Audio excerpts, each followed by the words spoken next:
एक बार की बात है कि लायथा नाम के एक आदमी ने शादी की।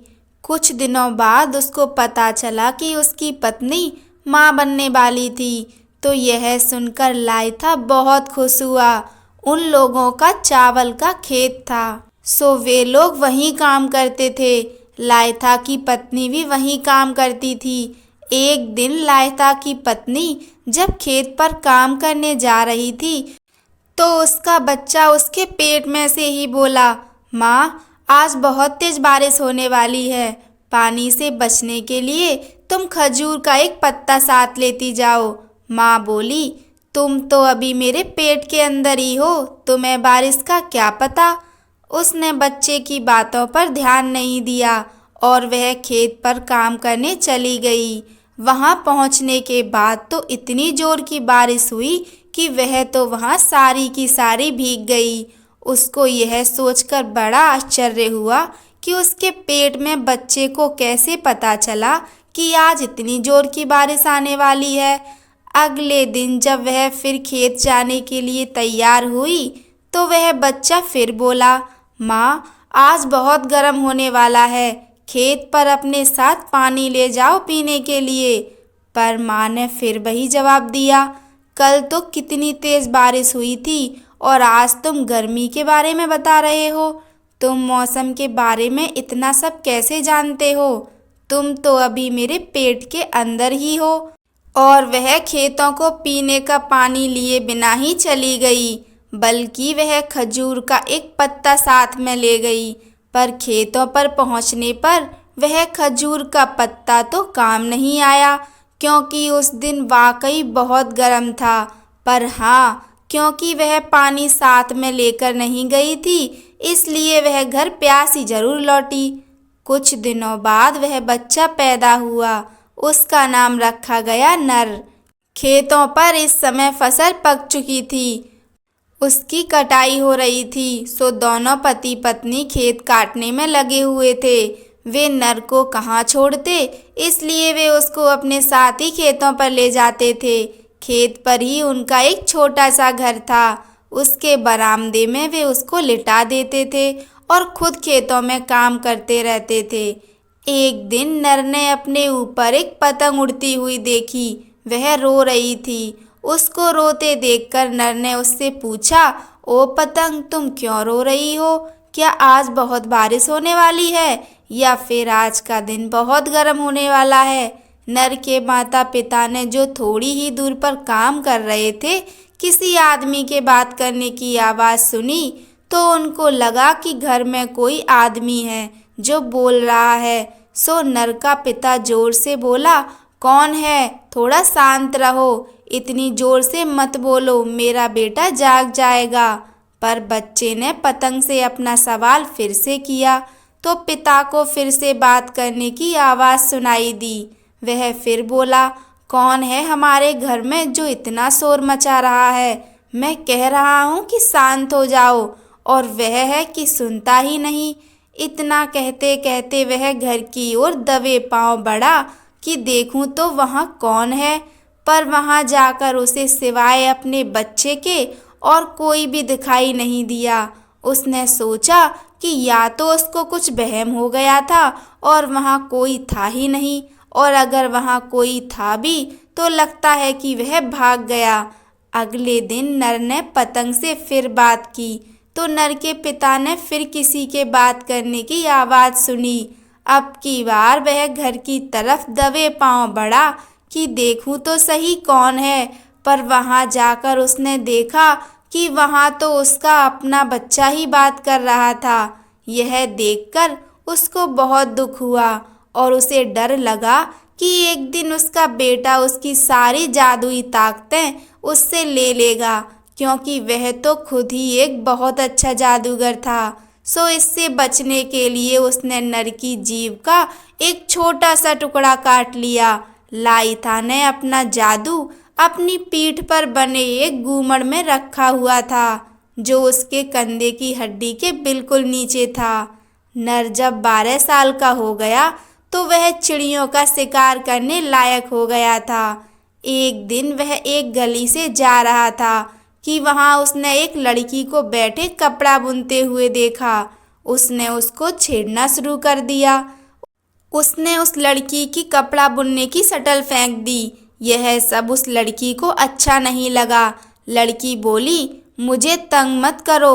यदि तुम मुझे तंग नहीं करोगे तो मैं तुम्हें बताऊंगी कि तुम असल में क्या हो।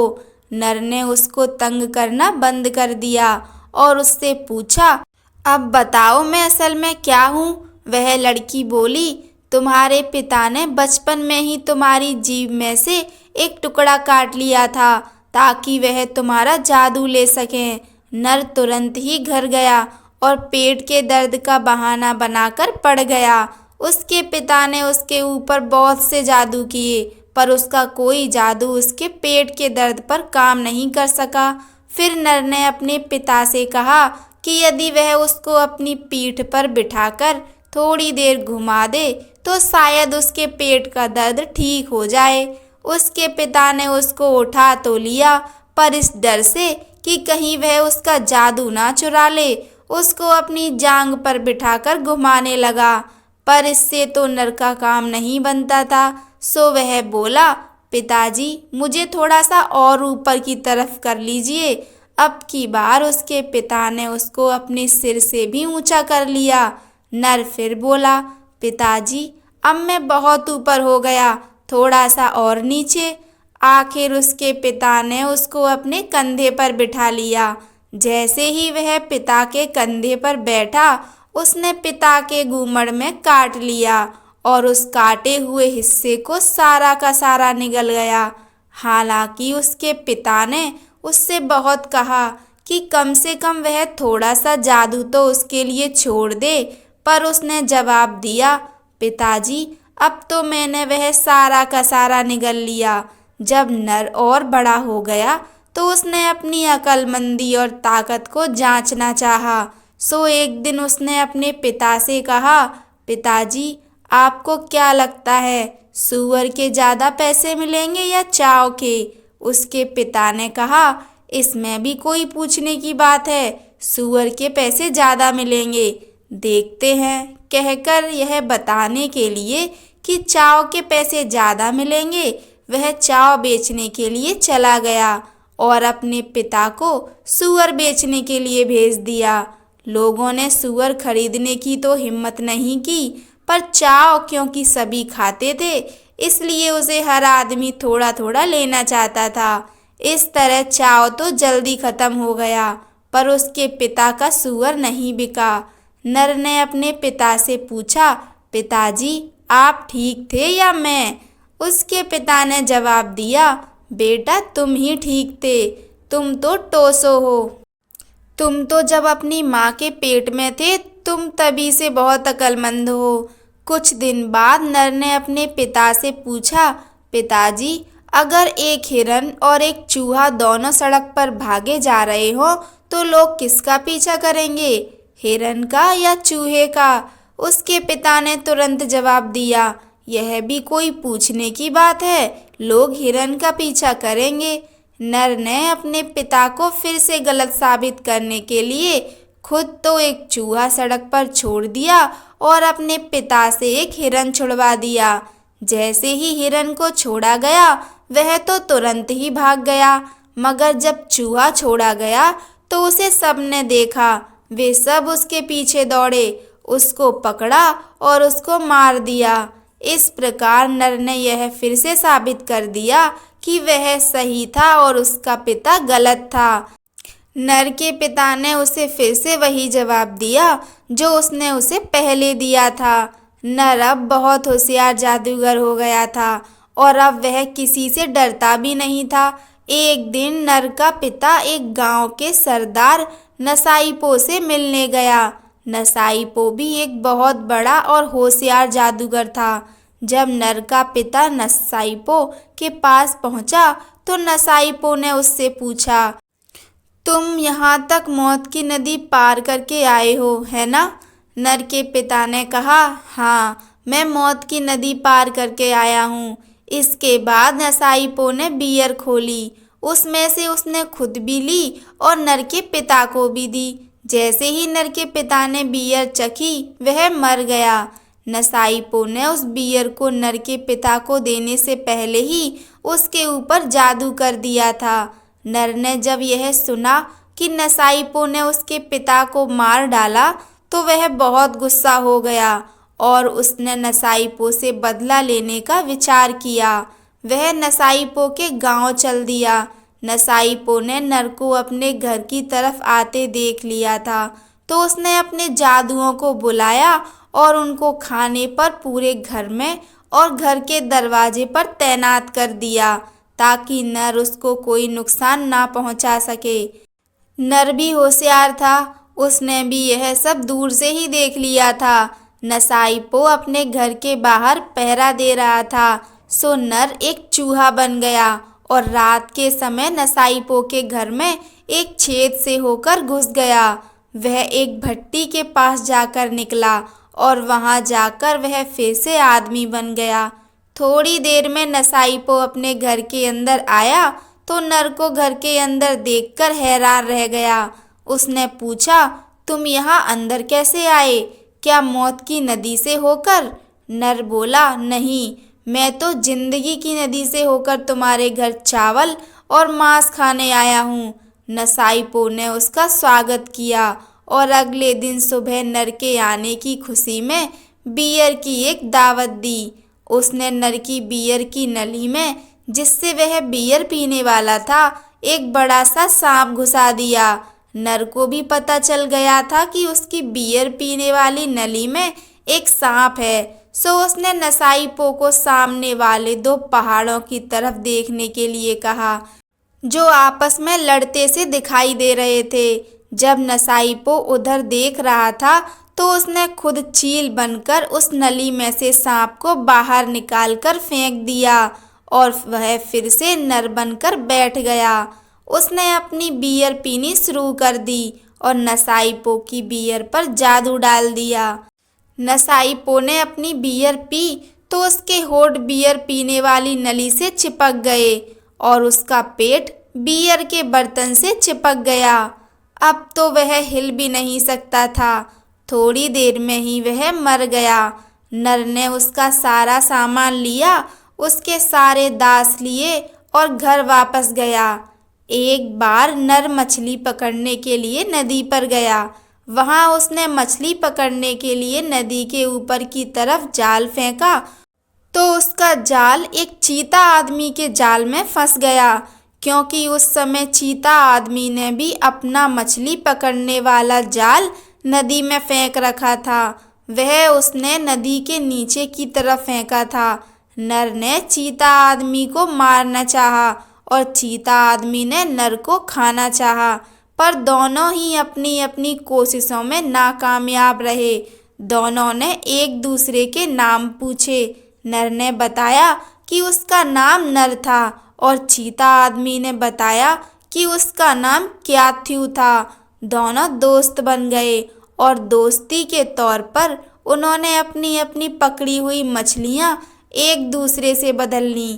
पर नर ने देखा कि क्याथ्यू की मछलियों के तो सिर ही नहीं थे, क्योंकि क्याथ्यू ने जैसे ही अपनी मछलियां पकड़ी वैसे ही उनके सिर खा लिए थे। वह चीता आदमी था ना, सो नर को बिना सिर की मछलियां ही अपने घर ले जानी पड़ी। क्याथ्यू भी एक बहुत बड़ा जादूगर था। वह एक मधुमक्खी बन गया और नर के पीछे उड़ चला। नर भी पहचान गया कि क्याथ्यू उसके पीछे मधुमक्खी बना चला आ रहा था। जब नर घर पहुंचा तो उसने अपनी सारी मछलियां माँ को दे दी। माँ ने उनको देखते ही कहा, अरे बेटा, आज यह कैसे हुआ कि आज जितनी भी मछलियां तुमने पकड़ी उनका किसी का भी सिर नहीं है? नर बोला, माँ, आज मैंने उन सब के सिर काट दिए थे और उनको पकाकर खा गया हूँ। उसकी माँ यह सुनकर चुप हो गई।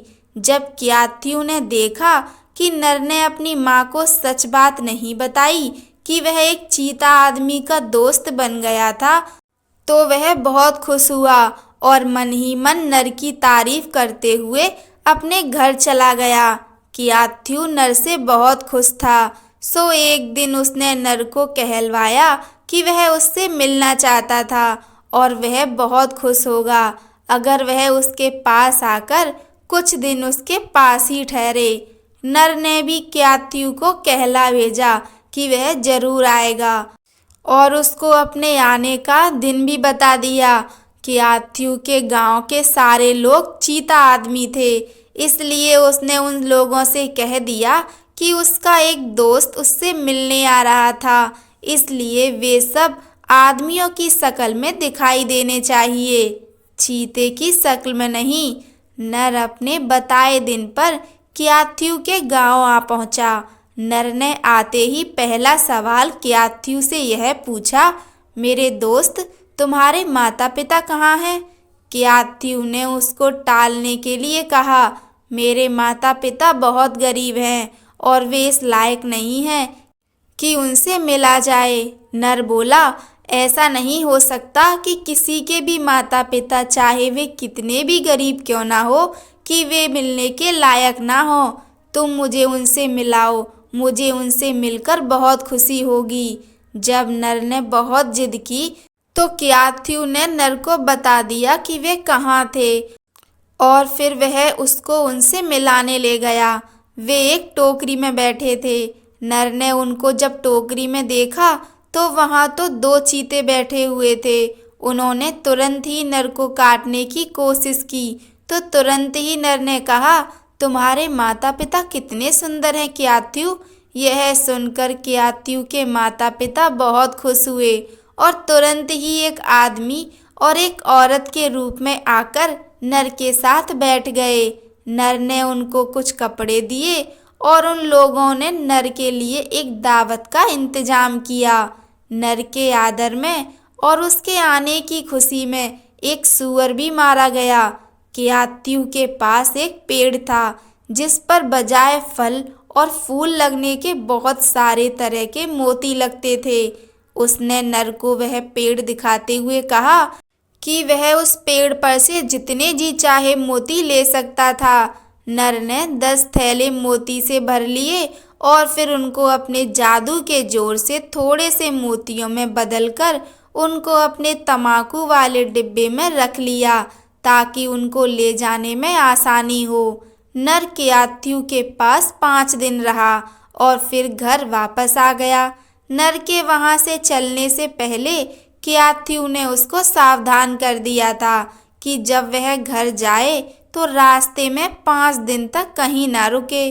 उसने नर को यह भी बताया कि मैं अपने गांव वालों को बता दूंगा कि तुम अभी यहीं हो। मैं अपना ढोल भी 5 दिन तक बजाऊंगा, क्योंकि अगर उनको पता चल गया कि तुम यहाँ से चले गए हो तो वे तुम्हारा पीछा करेंगे और तुम्हें खा जाएंगे।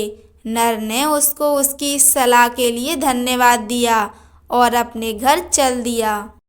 पर अपनी बेवकूफ़ी की वजह से वह रास्ते में एक दिन के लिए रुक गया। इधर जब नर को गए 5 दिन बीत गए तब क्याथू ने अपने गांव वालों को बताया कि नर चला गया है। यह सुनते ही गांव वाले नर के पीछे दौड़ पड़े, मगर क्याथू को डर लगा कि यदि कहीं रास्ते में किसी भी वजह से नर को रुकना पड़ा तो मुश्किल हो जाएगी, इसलिए वह खुद भी उनके साथ ही भाग लिया। क्याथू का शक सही था। नर बीच में एक दिन के लिए रुक गया था, सो उन लोगों ने नर को जल्दी ही पकड़ लिया। नर को पहले ही पता चल गया कि गांव वाले उसके पीछे आ रहे थे, सो वह जंगली सूअर के इकट्ठे किए हुए पत्तों के एक ढेर में छिपकर बैठ गया। क्याथू को भी पता चल गया कि नर पत्तों के ढेर में छिपा हुआ था, सो वह उसी पत्तों के ढेर पर बैठ गया और गांव वालों को थोड़ी देर आराम करने को कहा। गांव वाले भी आराम करने बैठ गए। कुछ देर बाद वह उनसे बोला, मेरे भाइयों, तुम लोग सबसे ज़्यादा किससे डरते हो?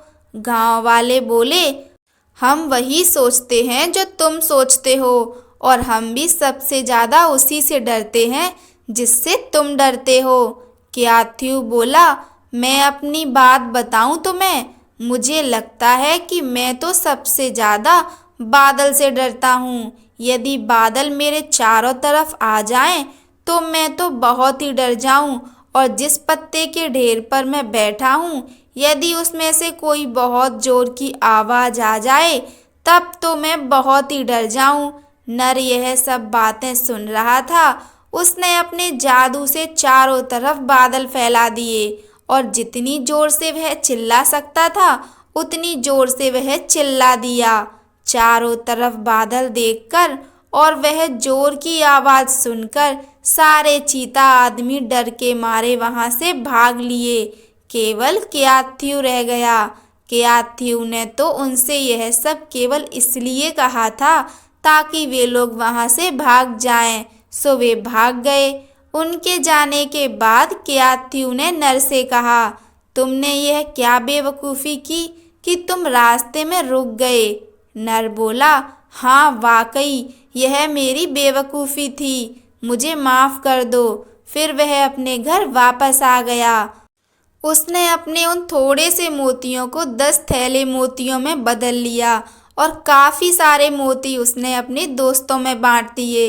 इसके बाद नर के बड़े भाई ने भी, जो थोड़ा सा बेवकूफ़ था, सोचा कि वह भी नर की तरह जाएगा और मोती इकट्ठे करके लाएगा। सो वह भी केयाथू के गांव की तरफ चल दिया। जब वह केयाथू के घर पहुंचा, तो नर की तरह से उसने भी केयाथू के माता पिता के बारे में पूछा। केयाथू ने उसको टालने के लिए कहा, मेरे माता पिता बहुत गरीब हैं और वे इस लायक नहीं हैं कि उनसे मिला जाए। नर के भाई ने भी नर की तरह ही जवाब दिया, दुनिया में किसी के भी माता पिता ऐसे नहीं हो सकते जिनसे ना मिला जाए, चाहे वे कितने भी गरीब क्यों ना हो। तुम मुझे उनसे मिलाओ, मुझे उनसे मिलने में अच्छा लगेगा। जब नर के भाई ने बहुत जिद की, तो केयाथू उसको उनसे मिलाने ले गया। पर जब उसने टोकरी में देखा, तो वहाँ 2 चीते बैठे हुए थे।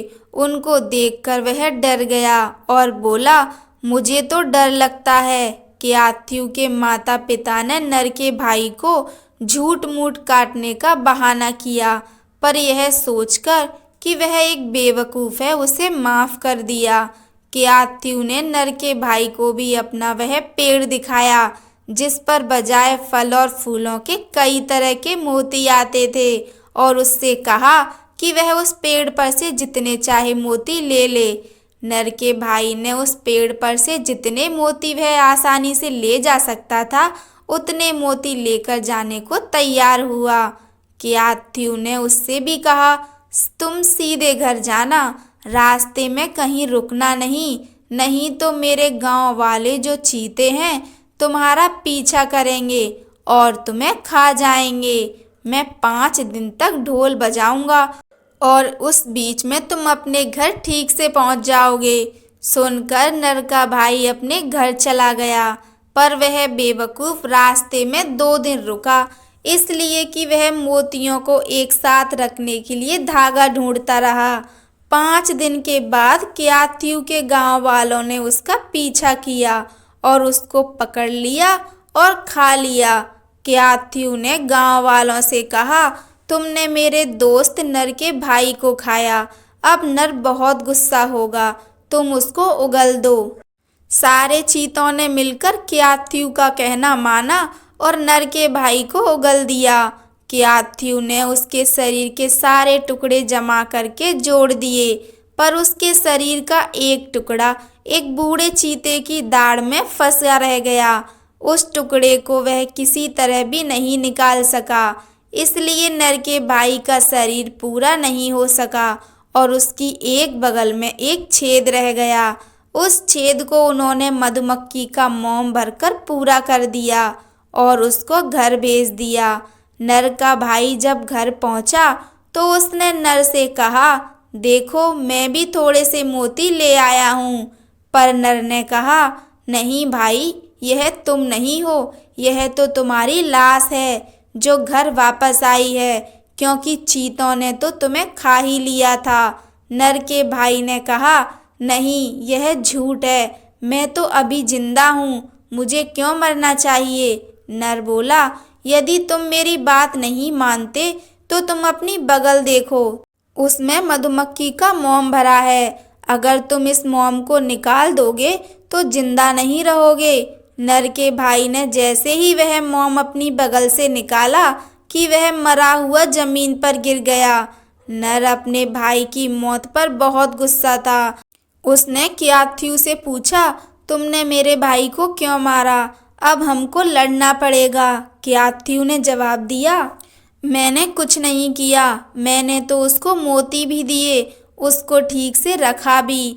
तुम्हारे भाई की मौत उसकी अपनी गलती से हुई है, पर इस पर भी तुम यदि लड़ना चाहो तो लड़ सकते हो। मैं तैयार हूँ।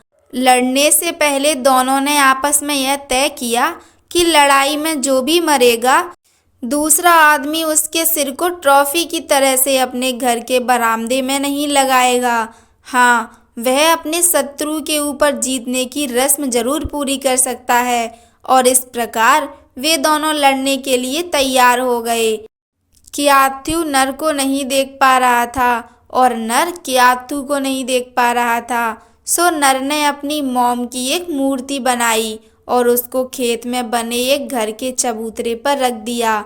उस मूर्ति को चबूतरे पर रखकर वह खुद उस घर के अंदर अपना तीर कमान लेकर बैठ गया। क्याथ्यू भी नर के पीछे गया और चबूतरे पर रखी मूर्ति को नर समझा और उसको मार डाला। जैसे ही क्याथ्यू ने नर की मूर्ति को मारा, नर ने उसे 2 तीर मारे और घायल कर दिया। क्याथ्यू नीचे गिर गया और लेटे लेटे नर से बोला, मेरे दोस्त, तुम मुझसे ज्यादा ताकतवर हो, मैं तुमसे हार गया। और यह कहकर वह मर गया। नर ने क्याथ्यू का सिर तो ले लिया, पर उसने उसके एक दास को मारकर उस पर अपनी जीत की रस्म पूरी की। अपने वायदे के मुताबिक उसने क्याथ्यू का सिर अपने घर के बरामदे में दूसरी ट्रॉफियों के साथ नहीं टांगा। इसीलिए आज भी लखेर जनजाति के लोग चीते आदमी का सिर अपने घरों में नहीं लटकाते। इस घटना के बाद नर ने अनजाने में एक चीता लड़की वॉरी से शादी कर ली। वॉरी जब नर घर पर नहीं होता था तो उसके दोस्तों को खा जाती थी। उसके दोस्तों ने एक बार उससे कहा, नर, तुम्हारी पत्नी चीता लड़की है। जब तुम नहीं होते तो वह हमको मार देती है और खा जाती है। तुमको उसे मार देना चाहिए, नहीं तो एक दिन वह हम सबको खा जाएगी। यह सुनकर नर बहुत दुखी हुआ, क्योंकि वह वॉरी को अपने हाथों से नहीं मारना चाहता था, पर वह उस चीता लड़की के साथ भी नहीं रह सकता था। सो एक दिन उसने बांस के पानी भरने के एक बर्तन में छेद कर दिया और अपनी पत्नी पर जादू डालकर उससे कहा कि वह नदी से उस बांस के बर्तन में पानी भर लाए। नर के जादू की वजह से वॉरी उस बर्तन का छेद नहीं देख पाई और उसने उस बर्तन में पानी भरना शुरू किया। जब वह पानी भर रही थी तो नर ने नदी पर अपना जादू फेंका। उसके जादू की वजह से उस नदी में ऊपर से बहुत सारा पानी आ गया और उसकी पत्नी को अपने साथ बहा कर ले गया। जब नर उस पानी के बहाव का इंतजार कर रहा था तो वह रो पड़ा। उसको रोते हुए देखकर उसकी पत्नी ने पूछा, नर, तुम क्यों रो रहे हो? नर बोला, बहुत तेज बारिश आने वाली है, तुम जल्दी से पानी भर लो और फिर घर चलो। कहकर उसने जादू के कुछ शब्द बोले और तुरंत ही जोर की बारिश, हवा और नदी का पानी सब एक साथ आ गए और वॉरी को बहाकर ले गए। यह सब देखकर नर बहुत दुखी होकर अपने घर चला आया। वह इतना दुखी हुआ कि वह 10 दिन तक कुछ खा ही नहीं सका। उसके संबंधियों को लगा कि वह अपनी पत्नी की वजह से बीमार हो गया है, इसलिए उन्होंने उसको सलाह दी कि वहीं जाकर अपनी जान दे दे जहां उसकी पत्नी की जान गई थी। नर यह सुनकर बहुत खुश हुआ। उसने एक तुम्बा और एक सूत लपेटने वाली एक अटेरन ली और नदी की ओर चल दिया। उसने तुम्बा और अटेरन दोनों नदी में फेंक दी और बोला, ओ तुम्बे और अटेरन, तुम तैरकर वहाँ जाओ जहाँ मेरी पत्नी है। तुम्बा और अटैरन तैरते हुए चले और समुद्र के पास आकर रुक गए। इससे नर को पता चल गया कि उसकी पत्नी वहीं थी। वह अपने आप को समुद्र में फेंकने जा ही रहा था कि उसने किनारे पर बहुत सारे सिपाही खड़े देखे। उसने उनसे कहा, ओ छोटे बालों वाले विदेशियों, तुम मेरी तलवार ले लो। यह कहकर उसने अपनी तलवार पानी में फेंक दी। सिपाहियों ने वह तलवार पकड़ ली और रख ली और बोले, ओ लाइथा के बेटे, तुम्हारी ताकत तो बिजली की तरह है। नर फिर बोला, मैं अब पानी के अंदर जा रहा हूँ, लेकिन उससे पहले जो कुछ मेरे पास है वह मैं बाहर फेंकना चाहता हूँ। मेरी अक्लमंदी, मेरी ताकत, मेरा जादू, जो कोई चाहे वह इन्हें ले सकता है। और ऐसा कहकर उसने अपना सब कुछ बाहर फेंक दिया और पानी में कूद गया। कहते हैं कि उन सिपाहियों ने अपनी अपनी पगड़ी फैलाकर नर की सब चीजें ले लीं। इसीलिए आज की सारी अक्लमंदी, ताकत, जादू और लिखने की कला भी सब नर से ही आई है।